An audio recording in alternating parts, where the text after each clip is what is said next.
Oh hey! Nachdem die letzten zwei Random-Tober-Videos sehr Videogame-fokussiert waren, dachte ich mir, wäre das doch mal eine nette Abwechslung, mal wieder zu einem klassischen Random-Soak-Format zu gehen. Natürlich rede ich dabei von einer Cartoon-Review und wie könnte es nicht etwa passender sein, im Monat Oktober, aka den Random-Tober, über einen passenden Halloween-esque Cartoon zu reden. Ich präsentiere euch Dracula. Und oh boy, ich denke, Dracula ist ein wirklich guter Fund für sowohl den Random-Tober als auch für die Szene als solches. Ein Kult-Klassiker aus den 80ern, der hierzulande, zumindest meines Wissens nach, nicht so oft besprochen worden ist. Wie immer, hierbei ist es nur um meine Meinung. Falls ihr eine andere habt, lasst mich doch gerne in den Kommentaren wissen. Anyway, alle Disclaimer wurden disclaimed. Legen wir mal los mit dem Video. Und bevor wir so richtig etwa die Serie als solches rangehen, dachte ich mir, wäre es doch etwa wichtig, ein wenig über den Hintergrund dieser Serie zu sprechen. Denn hierbei handelt es sich um ein quasi Spin-off in Anführungszeichen zu The Show Danger Mouse.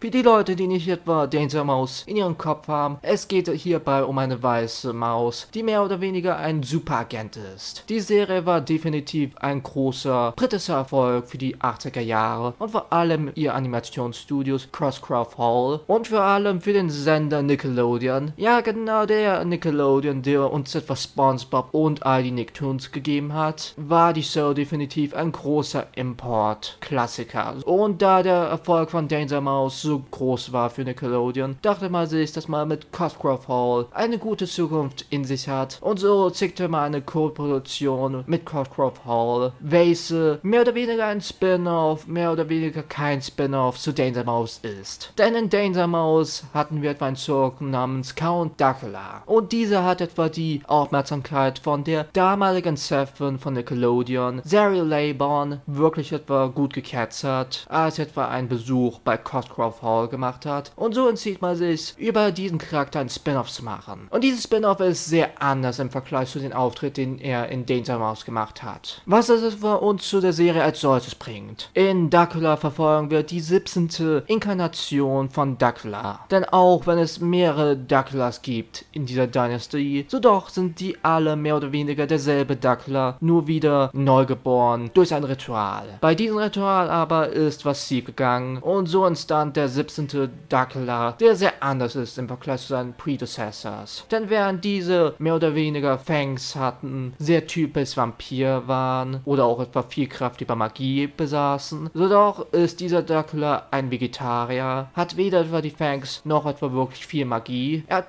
ein wenig Magie, aber jetzt etwa nicht so viel und so wirklich Interesse am Blut oder auch den typischen Merkmalen eines Vampirs hat dieser eher weniger. Was er aber mit seinen Vorgängern aus Danger Mouse teilt, ist nicht nur der Name und auch das grobe Design, was ein wenig redesigned worden ist. Vor allem die Augenbrauen wurden ihm ein wenig abgestürzt. Nein, er müsste auch etwa ein großer Star im Entertainment-Business sein, was er etwa mit seinen vorherigen Inkarnationen mehr oder weniger teilt. In der Show verfolgen wir nicht nur etwa diesen sehr selbstbewussten, sarkastischen, wenn auch ein wenig zu übermütigen Dracula, sondern auch etwa seine zwei Helfer. Unter anderem sein Butler Igor, der schon seit Jahrzehnten, Jahrhunderten mehr oder weniger für die Draculas gearbeitet hat und immer mal wieder versucht, diesen neuen Dracula wieder an das Blutsaugen, an den Terror seiner originalen Ancestors zu erinnern. Dieser aber ist oft verneint und unter anderem auch Nanny, die mehr oder weniger das große Herz dieser drei Charaktere ist, die jetzt nicht etwa die schlauste ist, aber dafür etwa mehr oder weniger auch die Muskeln dieser Truppe ist. Es gibt natürlich auch andere Figuren, die immer mal wieder etwa auftauchen, zum Beispiel Dr. von Goosewink, der mehr oder weniger eine Parodie auf den klassischen Vampirjäger Van Helsing ist, der in vielen der klassischen Vampir-Stories vorkommt, oder auch etwa Con-Artists Gaston und Pierce, die später sogar ihren eigenen Spin-off irgendwie gekriegt haben, aber das ist auch ähnlich so wie bei Dracula ein wenig weiter weggeschoben worden ist von Danger Mouse und eben Dracula und viele mehr. All diese Charaktere haben ihre eigenen Quirks, eigenen Charakteristiken zu sich und sind definitiv sehr memorable. Mal sehen wir sich zum Beispiel Dracula an, der nicht nur etwa ein sehr gutes Design hat, der nicht nur eben, wie gesagt, sarkastisch, übermütig, sehr fame gesteuert sein kann, aber auch so einige andere Charakteristiken hat, die ihn mehr oder weniger zu einem Anti-Helden, einen leisten, arsigen Charakter machen, der immer noch natürlich seine likable Moments zu sich hat. Ich mag es wirklich, dass man Dracula jetzt etwa nicht zu einem Charakter gemacht hat, der ein wenig zu tollpatzig ist. Natürlich hat er seine tollpatzigen horrorpatzigen Momente, aber er fühlt sich definitiv dann deutlich weiter weggeschoben an von der Idee, wo man zuerst denken würde, ach, die haben etwa eine Ente zu Dracula gemacht. Ich mag es auf jeden Fall, dass man etwa nicht in diese typischen Klischees reinfällt. Und das kann man eigentlich für all diese Charaktere sagen. Und während wir über Charaktere reden, darf ich auch natürlich etwa nicht vergessen, dass Dracula definitiv sehr große Inspiration zu was sehr Offensichtliches hat. Denn natürlich ist die Prämisse mehr oder weniger, eine Ente ist Dracula, aber auch abseits davon hat man definitiv eine große Inspiration an der Monstermania genommen. Das war mehr oder weniger ein Phänomen, was in den 50ern, 60ern und 70ern entstanden ist dadurch, dass viele der klassischen Universal Monsterfilme ihren Weg zum TV gefunden haben und dadurch mehr oder weniger ihren Gruselfaktor für das weite Publikum verloren hat. Das und der Klassiker Monster Mass, ein Kultsong eben, hat definitiv den Gruselfaktor für viele an diese klassischen Monsterfilme herausgezogen. Und so entstanden so einige andere Versionen, Adaptionen und Co. Sei es nun The Monsters, was zwar eben eine Sitcom ist, nur eben mit den klassischen Monsters, Track Pack und so weiter und so weiter. Und Dracula bedient sich da auch so einiges. Nicht nur an den bekannten Monsters wie Frankensteins Monster, Wolfman, The Invisible Man und Co., aber auch ein paar dieser eher dubiosen Entries aus dem Universal Monster Katalog, wie das Phantom der Oper, aber es ist auch eine andere Geschichte. Vielleicht erzähle ich diese Geschichte schon bald, Zwinker. Aber ja, man merkt mal auf jeden Fall die Liebe etwa zum Genre an Horror. Denn auch wenn es etwa eine britische Cartoonserie für kleinere Zuschauer ist, also kein Adult Animation Ding, so doch hat man so einige bekannte, als auch obskure Horrorreferenzen hier zu finden, als auch Horror-Homages. Eine dieser ist natürlich etwa auch die Narration, wo der Narrator mehr oder weniger eine Vincent Price Impression macht und eine sehr solide, finde ich zumindest. Und ich muss da auch betonen, dass ich etwa nur die Original-Tonversion von Dracula mir angeschaut habe, also kann ich nichts etwa zu der deutschen Synchro sagen, sorry dafür. Aber random, was ist etwa nun die Story dieser Show? Gut, dass du fragst, klein Timmy. Die Story dieser Show ist eine Sache, die ich etwa in diesem Video bisher noch nicht erwähnt habe. Dabei waren wir schon so lange am Bereden an Charakteren und eben der Inspiration. Und die Story ist sehr simpel eigentlich. Wir sehen mehr oder weniger die Antics dieses Trios, vor allem Dracula, und dabei reisen sie mit ihrer Kasse mehr oder weniger durch verschiedene Welten, Zeit und Co. Da gibt es aber immer ein Limit. So verschwindet etwa die Kasse immer vor Sonnenaufgang. Und es bringt auf jeden Fall einen interessanten Konflikt in manchen dieser Plots zu sich. Und wir kriegen so einige absurde, wenn aber auch spaßige cartoony Plots, sei es nur etwa wie Dracula und Co. in der französischen Revolution sind und so weiter und so weiter. Wie schon auch erwähnt, es handelt sich hierbei um eine Horror-Comedy, aber ich glaube, das konntet ihr schon lange erahnen. Und die Comedy ist auf jeden Fall sehr typisch britisch. Die Show ist von Croswell Hall, was eine britische Animationsfirma ist, und man kann auch etwa das Britische an dieser Show führen. Nicht nur an der Synchronisation, sondern auch eben an den Humor. Denn die Show bedient sich definitiv an vielen der britischen ikonischen Dialogsorten, sei es nun sarkastischer Deadpan-Humor oder auch lange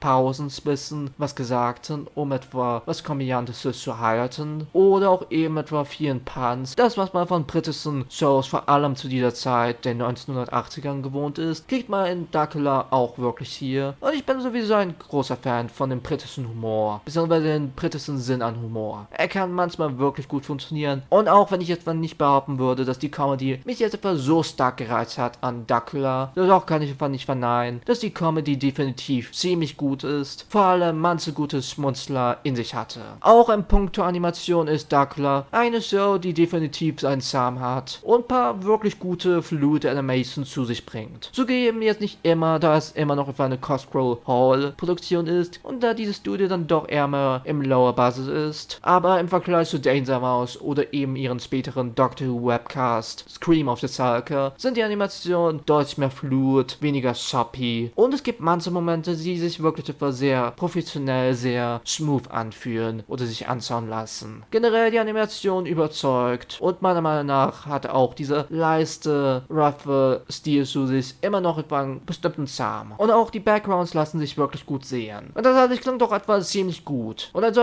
bin ich schon ein großer Fan von Dracula. Ich kann definitiv sehen, warum diese Show so ein Kultklassiker geworden ist. Und ich denke, sie lässt sich auch etwa wirklich gut sehen. Cartoons aus den 1980ern sprechen mich in der Regel eher weniger an. Denn auch wenn ich viele viele respektieren oder viele charmant finden, wie zum Beispiel He-Man, so doch finde ich, dass viele dann doch zu sehr in den Trend an Toyetic gegangen sind. Also eben Shows, die mehr oder weniger gemacht worden sind, um Spielzeuge zu verkaufen. Im Vergleich zu den eher mehr Showrunner-driven Shows der 90s, beziehungsweise Cartoon-Shows der 90s. Und dann auch denke ich, dass Dracula definitiv ein positives Beispiel ist für einen klassischen 80s-Cartoon, der sich definitiv anfühlt wie ein 80s-Cartoon, aber dann doch ein wenig mehr in die Schiene an den Showrunner-driven, an der Story-driven Art und Weise von späteren Cartoons eben geht. Und dann sollte es gibt sehr viel zu mögen oder sogar zu lieben an Dracula. Es ist charmant, es hat eine große Liebe an Horror, die Musik stimmt wirklich und vor allem dieser Theme-Tune ist einfach nur ein Banger. Ich meine, hört ihn euch selber an. Ich werde ihn jetzt etwa einspielen, aber ihr wisst schon, Copyright-System bei YouTube und vor allem, wenn es um Musik geht, ist jetzt nicht etwas das Netteste. Und als solches bin ich ein großer Fan von Dracula. Aber es gibt dennoch etwa eine Sache und das ist eine große Sache, bestimmt für die einen oder anderen, die ich etwa an dieser Show bemängeln habe. Und ich möchte betonen, hierbei handelt es sich nicht um ein Problem an die Serie als Ganzes. Nein, es handelt sich hierbei um ein Problem an bestimmten Episoden. Und auch wenn es nur ein paar Episoden wirklich ist, von dem, was ich zumindest finden konnte, so doch finde ich, dass dieses Thema ein wichtiges Thema ist zu besprechen und eine gute Vorwarnung für manche Leute, die vor allem in diese Show reingehen, nach diesem ganzen Lob. Denn natürlich eine Show, die vor über 30 Jahren erschienen ist, hat natürlich eine Momente zu sich, die jetzt nicht so dolle gealtert sind. Und der größte Offender dafür sind ein paar sehr rassistische Charakteraturen, aka Stereotypen von sowohl japanischen als auch chinesischen Menschen. Wie gesagt, es handelt sich hierbei zum Glück nur um ein paar Episoden, dennoch aber ist es wirklich ekelhaft darüber nachzudenken, dass auch noch in den 1980ern solche Charakteraturen oder auch eben Stereotypen immer noch in solchen Dingen wie Cartoons, Filmen und Co. zu sehen ist. Aber das war's auch schon mit dieser Review. Die Review war ein wenig all over the place, ich weiß, aber ich denke, dass die Geschichte an Dracula und die vielen Faktoren, die etwa mitgespielt haben, wie die Serie überhaupt entstanden ist, was die Inspirationen sind und Co., da es vor allem für die nächste Random-Episode ein wenig relevant wird, dachte ich mir, würde ich das etwa ein wenig genauer erklären und erwähnen. Anyway, ich hoffe, euch hat dieses Video gefallen. Anyway, habt ihr die Show gesehen? Habt ihr von der Show überhaupt gehört? Wie steht ihr zu dieser Show nach dieser Review? Lasst es mich doch alles gerne in den Kommentaren wissen. Und wir sehen uns, bis dann, wir hören uns beim nächsten Mal wieder. Euer Random oder so ähnlich. Bye, bye.